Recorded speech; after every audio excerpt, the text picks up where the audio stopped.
Jacob Blake, the man that was shot 7 times in the back by the police officer in Kenosha, Wisconsin, an act that instigated, set off, you can say, a match to a spark of dynamite or a bit of dynamite, those riots and the protests that took on in Wisconsin. I apologize for my voice. It gave me a bit too much fluid yesterday and it stopped me up. But Jacob Blake's dad made the point that he's laying there handcuffed. And how odd it is that a man who's paralyzed because he was shot by those cops gets handcuffed to the bed as if he's going to run away. Well, news was released today that he was in those handcuffs because there was a warrant out for Jacob Blake. Apparently, there was some kind of third-degree sexual assault. I've read through the information concerning the sexual assault. It is pretty rough to read. But here's the thing. I know right-wingers like to focus on that. It's irrelevant. I hope you understand what I mean by this. It's irrelevant to what took place. I don't care. If Jacob Blake had a warrant for his arrest, fair enough. If Jacob Blake is trying to get to his car, that cop and that warrant doesn't necessitate him being murdered. My argumentation has never been one of these people that needed to elevate this person to a paragon of virtue that was murdered by cops in a pretty bad way. No, I just honestly state, is there a viable path for you to extricate yourself, everybody, from this situation without him dying? And if there is a rational, viable path, then you should take it. Does your society believe that life matters? And if your society believes that life is a priority, then the organs of your state, particularly cops, should also, to some degree, have some attenuation to that. Meaning that this guy may be having a bad day, but that guy has people that love him, that guy has people that care about him, and you, and your ability or your goal to apprehend him, should apprehend him. There needs to be, if there's a valuable path, you should take it. That's my only reasoning here. If you are a cop and your life is in danger, fair enough. Your life was not in danger. Those 3 kids were in the car. And it is maddening to think that, A, you fired shots with those kids in the car. That's the first part. Those shots could have killed those kids. But on top of that, that tackling, going after him, tasing again, I'm making a point that there are other options here. And those other options necessitate those cops to be charged. There needs to be accountability in this process, otherwise nothing takes place. It's not that the guy's a paragon of virtue. It has more to do with the fact that he didn't have to be shot in the back that many times in order to be apprehended. That warrant apparently has been vacated. So this is, what is this? Chicago.com.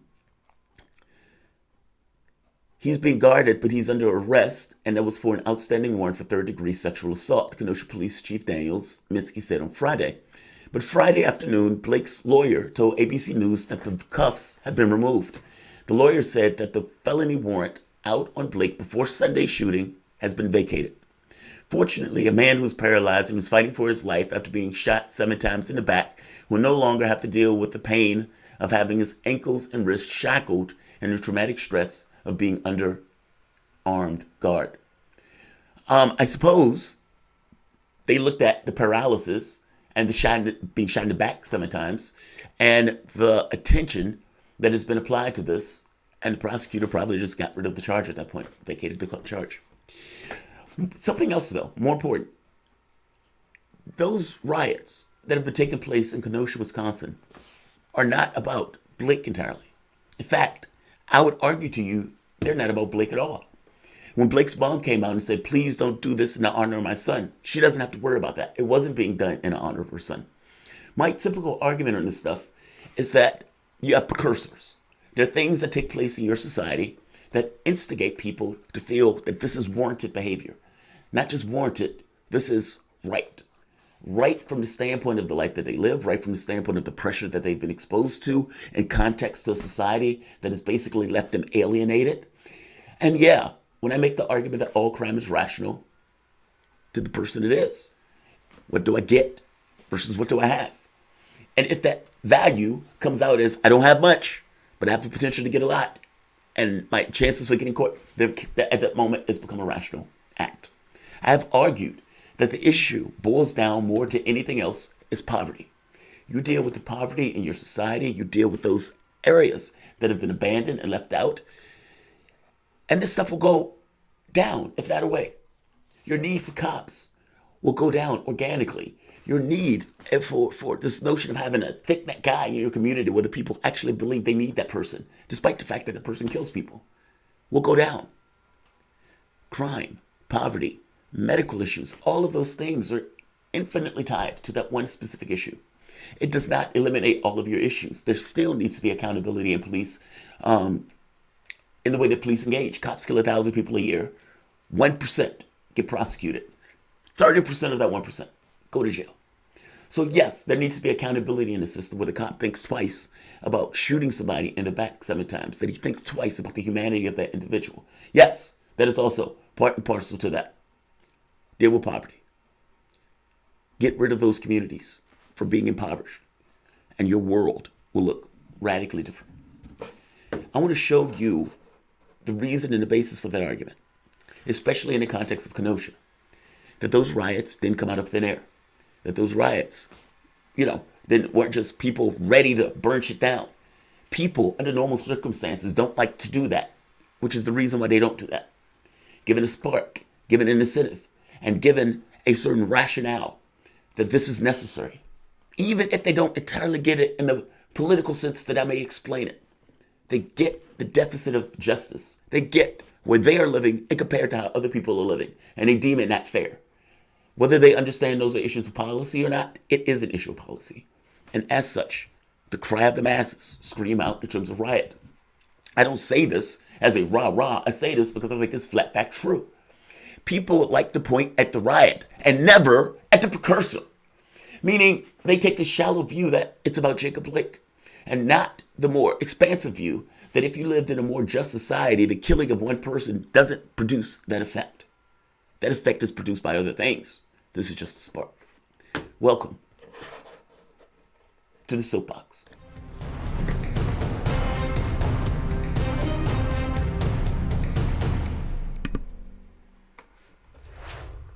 My name is Jamarl Thomas. This is the Progressive Soapbox. Guys, if you dig this content, please like, share, and subscribe. You can always support this content through PayPal or Patreon. I like to say this content is brought to you by you because it, in real terms, is.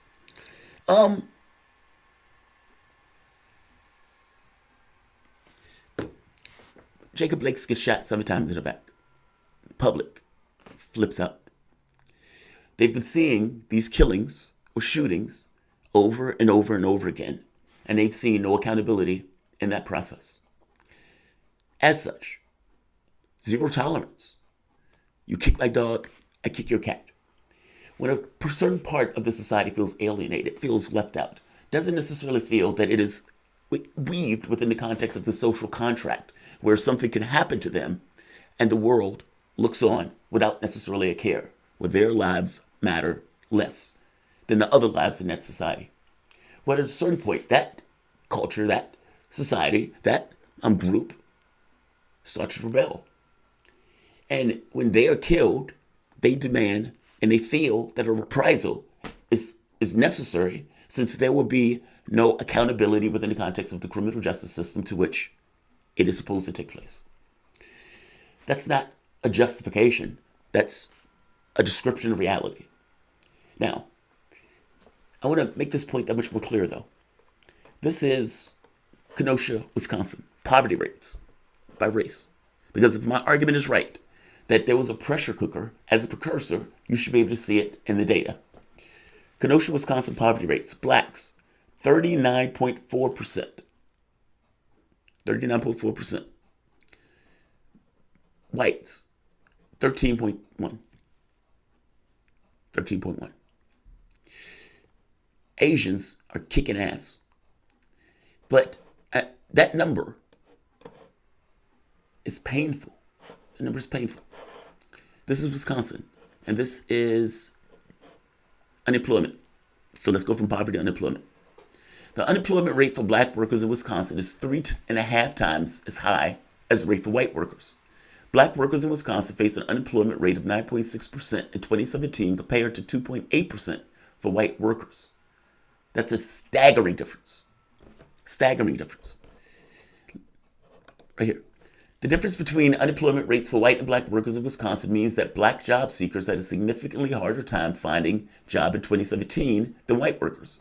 And when the unemployment rate peaked at 7.5% in 2010, in effect, the recession is still continuing for black workers. In fact, you have to go back 34 years to 1983 to find a time of unemployment rate white workers in Wisconsin was high as that for black workers in 2017. Giving you data, real world statistics of pain that no one cares about. Your society ticks on. You have a comfortable class that ticks on. They pay attention to their own life. Something explodes. That comfortable class. Oh, I don't like that. I don't like that. That's disorder. It's wrecking my comfortable life. And they want it to stop. That group never cared and didn't give a shit about the poverty and pain that individuals in your society was dealing with day after day after day, 24 hours, 7 days a week. When they opened their eyes, they were impoverished. When they closed them, they were in the same situation. Yes, I'm making a point to you that many people don't care about this stuff until something blows up. Let's keep going. Doesn't that to some degree even incentivize the necessity of the blow up? This is evictions. Listen to this.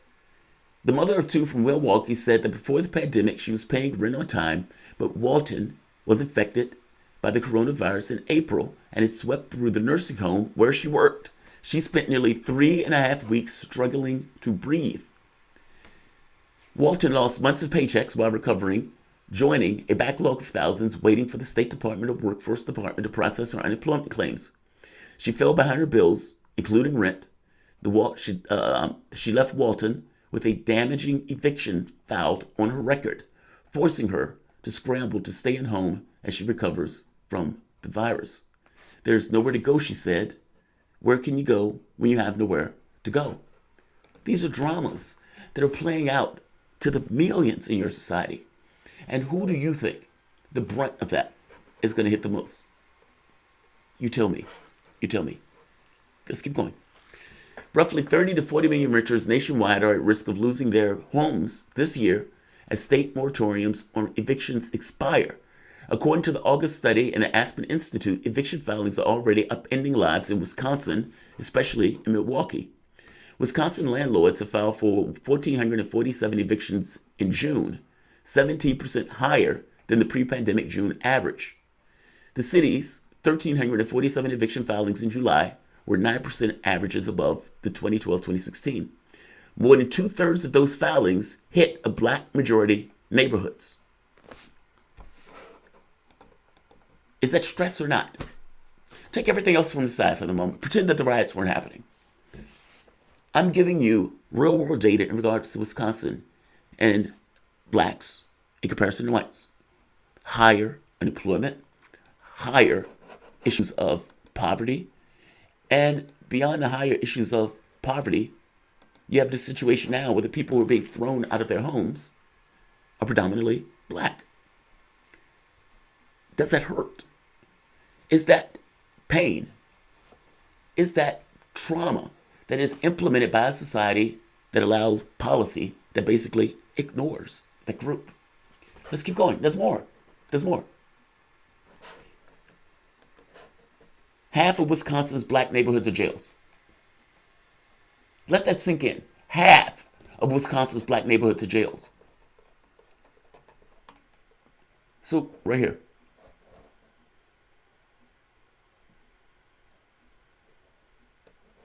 A certain majority of residents, where basically communities or areas where the residents, the majority are black, are located throughout the state. There are 56 of them. 31 of them are either jails or prisons. There are 15 cities where the only black neighborhood is jail. The city of Winnebago claims it has an African American population of more than 19%, but most, if not all, of that population is located in 1 or 4 correctional facilities. It's perhaps no wonder that Wisconsin perennially comes up as the worst place for African Americans to live in the country. considering that the majority of the places they're living are prisons or jails. What is your society doing to criminalize people to this extent? Or for that matter, what is your society doing not just to criminalize, but to even incentivize the actions itself, where this would be a better option than a job? Oh, but that's right. Those people who were looking for jobs couldn't find jobs. This is Wisconsin. This is where this riot is popping off. And the only question that you should really ask is, why hasn't this happened sooner? Not, oh my God, I can't believe it's happening now. Right here. Here's another one. This is higher poverty is tied to higher youth suicides. No shit. If you were living in a world 24/7 where your access to things were limited, you could see out on the horizon that other people's access weren't limited, but you were access limited. Either from the food that you want, either to pay this bill, or even living in a household with a parent that has to deal with it. And that parent either internalize that poverty to their own tune of depression, or externalize it in the sense that I have to do pretty bad things to get my ends. A universal jobs guarantee would have gotten rid of that, by the way. But let's keep going. Meaning a poverty rate rose. As poverty rates rose, so did youth suicide rates. The relationship was especially strong for suicides by gun, it showed. Right here. Youth suicide rates have climbed in the United States, as the new recent study published Monday examines where young people are more at risk. The analysis of nearly 21,000 deaths over the decade showed that in U.S. counties with poverty rates of at least 20%, people 15 to 19 were 37% more likely to commit suicides than other counties where it was 5%. Meaning, just through statistics alone, you're born into a situation. I can predominantly state that to a tune of 30%, 7% higher than a wealthy neighborhood, you would have people committing suicide. Do I know exactly where? No. Do I need to know exactly where? No. Those are human beings. Those are people.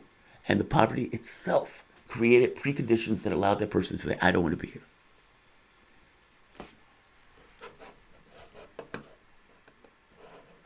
I want to show one more thing. Perspectives in Wisconsin.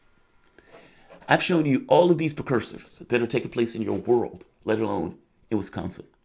When I make the point to you that poverty is violence, those people committing suicide are not doing so for shits and giggles. They're doing so because of the things in their life have gotten to such an extent that they felt, I don't want to be here, and it is better that I don't exist. I am saying this from somebody who had a niece that tried to do such a thing. And you could see the parents. I could see how my wife acted and behaved. It is trauma. Theirs wasn't necessarily entirely for poverty, but I'm making the point that it is trauma nonetheless for the person who is doing it and for the family members that are there afterwards. As somebody who grew up in poverty, I'm telling you, it is a 24/7 cage. And while people who are in uncomfortable classes of the world don't pay attention to it, they don't quite get it. They think, oh, those people need to do X or those people need to do Y. They miss the precursors.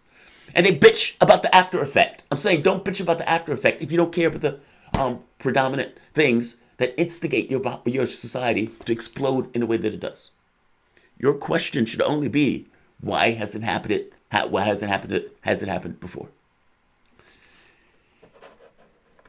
This is a breakdown of people's opinion in Wisconsin.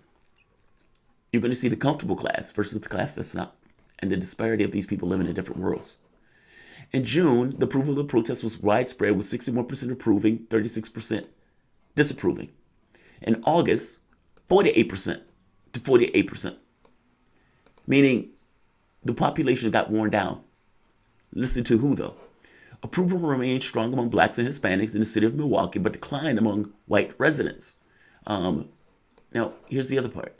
Depending on where you were, like suburbia, rural networks, areas like that, your opinion will change depending on those things.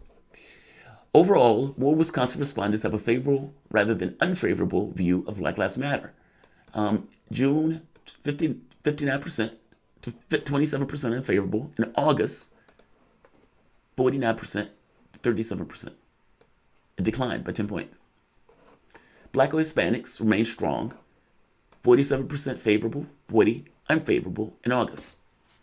Net favorability declined in all markets of the state except for the city of Milwaukee. So let's keep going. I want to get into the ones with the skews, with the large skews. In August, okay, right here, there were substantial differences among blacks or Hispanics in how they viewed the protests. 65% of whom said mostly peaceful. White respondents, 47% mostly peaceful. That's like 20% difference. 21% of blacks or Hispanics said that mostly violent, while 42% of whites said they were mostly violent. This is the way your Milwaukee or the areas of Wisconsin is viewing what's taking place. And you're seeing skews in how blacks and Hispanics are viewing it versus how whites are viewing it. The whites in your state are far more comfortable, in which case, as I kind of made the argument to you, don't pay attention entirely to the precursors. And as long as their life is going fine, other people's life are living in hell, I don't have to see it. It's invisible to me. When it riots, it is no longer invisible to me and I don't like it. You may not necessarily like it, but I'm making the point that the reason that it's taking place is because of the factors in your society, not magic. You allow policy that is an alienation of an aspect of your society. When that alienation and that wall breaks down and you don't like what you see, the honest way to deal with it, if you indeed believe in the social fabric, is to ensure that the people in your society as a whole are kept whole. Not by putting more money in cops, by ensuring that issues of poverty are dealt with. If you have issues of healthcare, deal with that. Medicare for all deals with that. If you need people to have jobs where it becomes more rational to take the job and not a route that may necessarily bring you in contact with cops, or for that matter, not incentivize the state to put more money in cops. Deal with the education aspect, where education is free and those state institutions are free. Deal with the aspect where those people can get health care. Deal with the aspect where they can get decent housing. Deal with those things. And when I say deal with those things, I mean deal with those things in real terms, not in theater and optics. Your country could put through a jobs program, a jobs guarantee, meaning it is more rational for me to take this job and live my life and dedicate to society as opposed to not getting a job, not being able to do that. That becomes more of a difficult route. And somehow crime becomes that much more incentivized. I'm making the point that these are issues of policy. These are not issues of human beings. The fact that you have more jails in that state or areas of black areas with more jails, that's appalling. But again, if you're comfortable, you don't see that. That doesn't matter to you. It sure as hell matters to the people who are being processed and their lives are being destroyed in such a way. Deal with the poverty. The other stuff will come into alignment. The Jacob Blake thing, yes, might have been a spark that set all of this off. But let's just be clear, everything that I've just shown you is true. And all of those things are things that people deal with silently. News barely touches it. If you're comfortable, you live your life, you go home. And while other people just basically suffer. Like, share, and subscribe.